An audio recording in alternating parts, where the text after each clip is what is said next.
السلام عليكم. اسهل طريقه لزبده اللوتس زي الجاهزه، 3 مكونات بس. في طاسه على النار حطينا كوبايه سكر ونسيبه على النار لحد ما يتكرمل، ولما يتكرمل ويبقى لونه فاتح معانا وعلى نار هاديه هنضيف عليه كوبايه ونص لبن مغلي علشان الكراميل ما يتكتلش معانا، وهنقلب كويس عشان يبقى قوام مظبوط معانا ومفيش اي كتل، وهننزل عليه بمعلقه زبده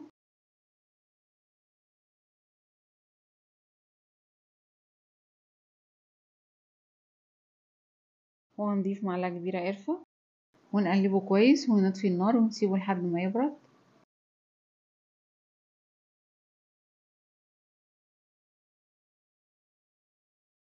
ونجيب اي نوع بسكوت احنا حابينه، 3 بواكي، ونطحنهم كويس يكون ناعم جدا، وهننزل بالبسكوت على الكراميل بعد ما برد، وهنضربه بالهاند بلندر، او لو مش متاح الهاند بلندر ممكن نضربه في الخلاط لحد ما القوام بتاعه يبقى معانا زي كده، مش تقيل ومش خفيف. لما بنشيله في التلاجة القوام بيتقل شوية، ويبقى حلو جدا في السندوتشات للمدارس، وبيتعمل بيها انواع مختلفة من الحلويات. ما تنسوش اللايك والاشتراك.